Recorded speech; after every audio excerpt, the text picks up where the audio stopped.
Graça e paz a todos. Tudo bem com vocês? Espero que sim. Curitiba, 6h20 da tarde.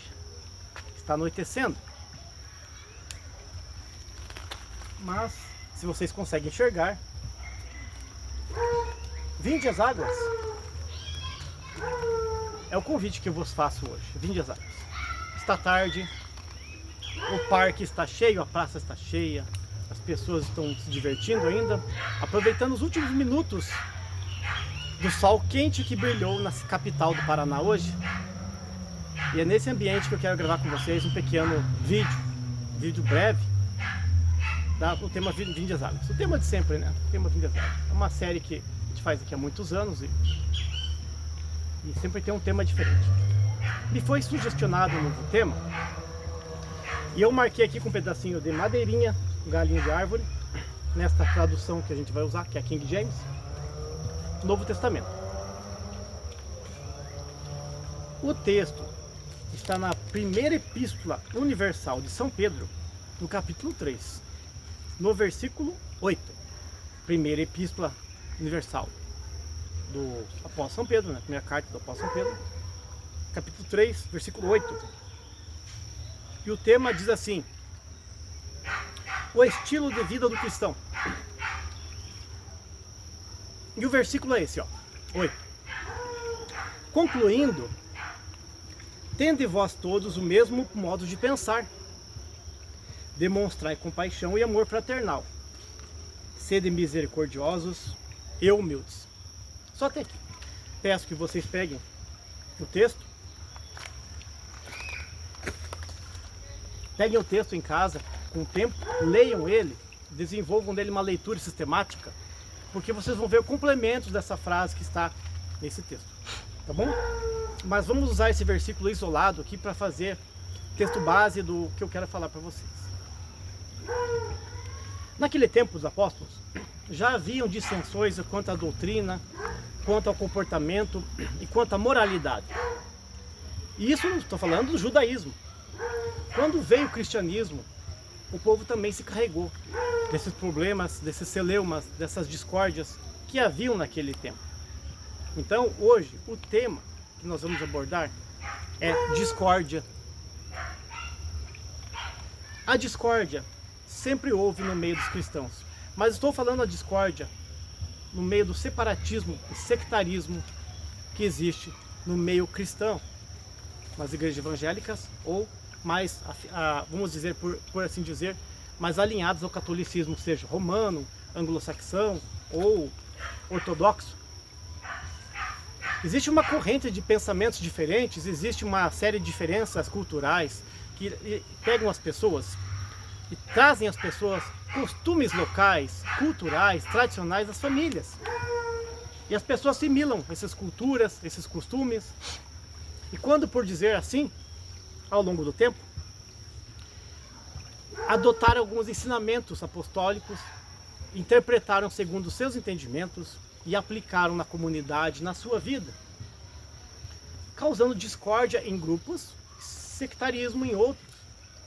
Alguns discordavam, mas chegavam a um senso comum, enquanto outros nem se falavam mais, disputavam pontos de vista, tentando dar uma nova interpretação às escrituras, aos ensinamentos e aos bons costumes que os apóstolos davam através do seu testemunho e da sua oratória, a qual eles de contínuo ensinavam, seja nos locais públicos ou privados, seja no particular de suas casas ou mesmo em tribunais.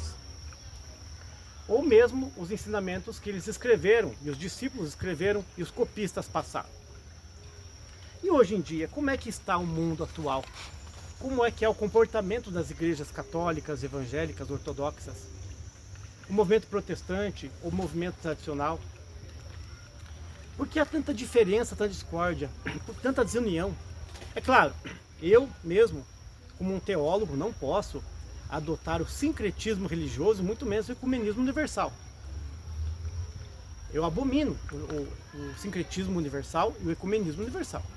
Mas eu sou ecumênico cristão. Eu acredito que as igrejas evangélicas e católicas deveriam se juntar, fazer um ecumenismo cristão, trocarem informações, simpósios, ideias, falarem de temas livres, conversarem, porque assim é um crescimento do corpo de Cristo sem ele ser esquartejado.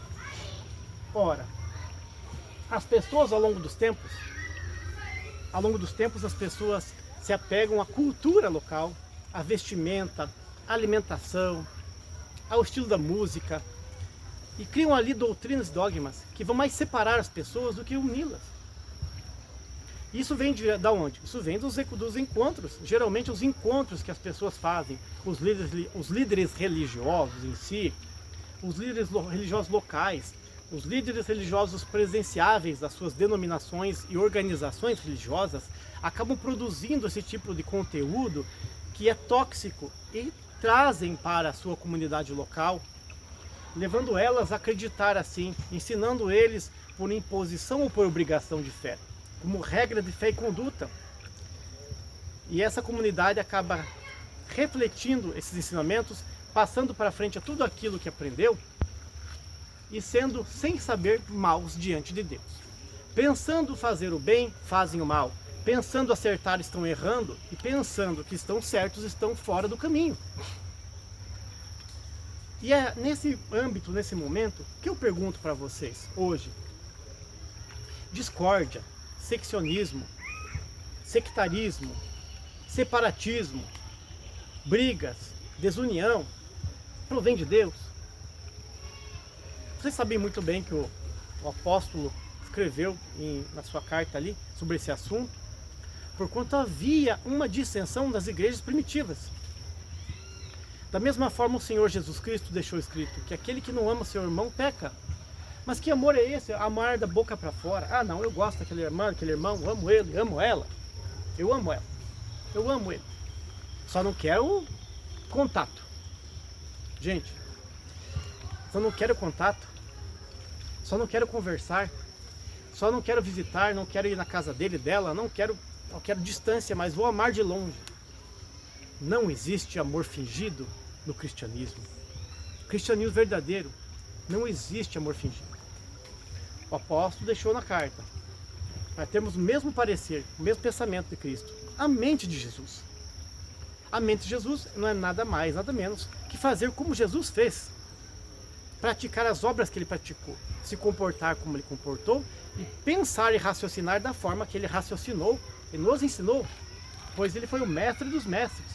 Agora, amontoamos muitas vezes mestres próprios nossos, seja o nosso entendimento, é o nosso mestre, seja um líder religioso, seja um político, seja um artista, e colocamos esses artistas políticos e líderes religiosos como nossos mestres, como nossos guias espirituais, culturais e tradicionais.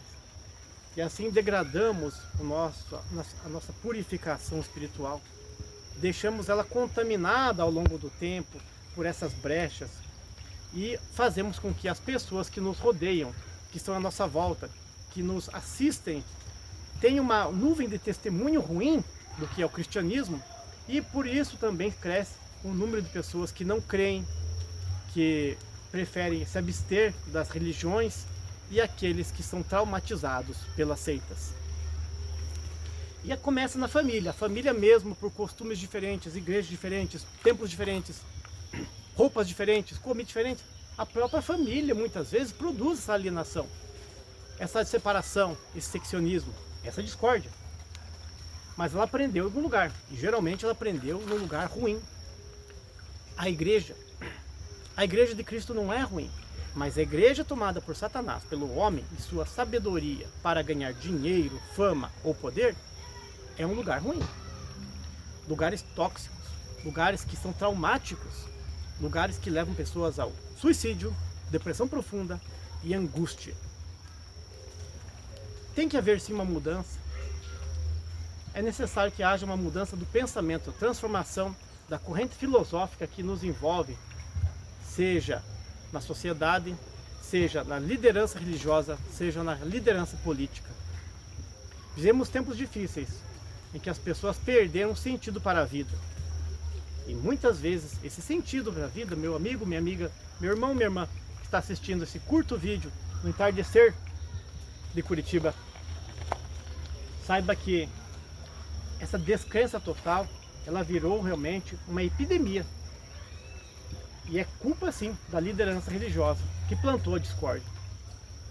Não estou falando aqui da briga por causa de uma irmã, um irmão da igreja, um conhecido da igreja que te deu um calote, um golpe, ou que lhe tratou mal. Estou falando de doutrina mesmo, uso e costume, roupa, comida, comportamento, frases de efeito, jargões, reflexões, livros paralelos, eventos estranhos à fé e à cultura cristã. Temos que nos apegar realmente à cultura cristã, ao ensinamento cristão, e deixar de lado esses ensinamentos, essas culturas que não são originais, não são genuínas. A cultura genuína do cristão é desprendimento desta vida, viver na simplicidade e humildade e tratar o teu próximo como você mesmo, no amor, na simpatia, na atenção e na educação total. E não importa se você, minha amiga, meu irmão, é um pecador ou uma pecadora, eu também sou um pecador. Eu sou um pecador, eu cometi pecados horríveis. Eu tenho desejos horríveis. A minha carne me inclina para coisas terríveis. Mas eu não deixo de amar os meus irmãos. E até na minha família, onde poucas pessoas gostam de mim, aqueles que gostam de mim, eu oro por eles. Os que não gostam de mim, eu continuo orando. E aqueles inimigos que eu fiz ao longo da vida, pessoas que eu fiz mal e tentei reconciliar, pessoas que eu não fiz mal, mas que não gostaram de mim, também continuo orando por eles. E tento ter o contato máximo. Enquanto você não mudar o teu pensamento que você tem na sua mente, eu não vou lá lamber aquela mulher, não vou lamber aquele cara lá porque aquela vez fez isso, não vou lamber aquela pessoa lá. Lamber quer dizer né? Visitar, tomar um café, ver como é que está, né? Beirar a casa da pessoa, como dizia-se lá nos anos 80. Eu quero distância. Eu quero distância. Enquanto você pensar assim, você está criando uma barreira entre a comunhão cristã. E se você cria uma barreira entre comunhão cristã, não existe como o Espírito Santo agir. Porque ali não há obediência, revolta que existe ali. É uma revolta, é uma revolução contra o próprio Cristo, pois ele ensinou a amar, a quebrar essas barreiras, transpor para fora. Lá no Velho Testamento, no Salmo 133, está escrito assim: quão bom é, quão suave é que os irmãos vivam em união. É um salmo do Velho Testamento. No Novo Testamento, Jesus Cristo diz que é para amar o nosso irmão, amar a nossa irmã, amar o nosso inimigo, falar bem daqueles que falam mal da gente, falar bem dos que fofocam da gente, dos que perseguem no trabalho. Se você está triste, vai cantar. Se você está com angústia, vai orar. E é assim. É uma vida não de máscaras, mas de força, de escudo. Você não precisa vestir uma máscara, você tem que vestir um escudo para se defender desses sentimentos, abrir o teu peito, rasgar o teu coração, colocar para fora e começar de novo. Tá certo? Essas igrejas, essas organizações religiosas, essas sociedades e estas outras manifestações de pessoas estão contaminadas por separatismo, por infidelidade bíblica, por descrédito das escrituras, interpretações errôneas e heresias. Nos abstamos disso, vamos se abster disso aí, vamos se apegar a Cristo Jesus Senhor nosso, vamos trabalhar o nosso coração e mente para podermos produzir frutos de bom sabor. Alegria, temperança, fé, comunhão no Espírito, o gozo da alma. Deixemos a discórdia. Medita bem você que está preso numa denominação religiosa, se vale a pena ficar mais 20 anos lá dentro, sem visitar as outras, sem visitar aqueles irmãos que são parentes de outra igreja, sem visitar aquele amigo do trabalho, aquela amiga do trabalho que também pensa diferente, que até não é cristão ou não é uma cristã. Pensa bem. Visite, ame, fale de Jesus, fale do amor e da sua graça e da sua fé. Cumpra o ID, estará fazendo a obra de Deus. Discórdia. Essa palavra discórdia pode ser trocado por concórdia. Onde dois não concordam, a discórdia. Onde dois concordam, tem concórdia. Vamos concordar às vezes, vamos deixar de lado nosso ego, fazer de conta que não escutamos, vamos relevar algumas coisas e viver na paz de Cristo Jesus, Senhor nosso. Antes de ir embora, repito o convite. Vinde às águas. Espero que vocês tenham uma semana produtiva e que Deus abençoe a vida de vocês, em nome do Senhor Jesus Cristo. E, se possível, nos vemos de volta aqui, neste local, se o Senhor assim o permitir. Graça e paz a todos. Nos vemos no próximo vídeo.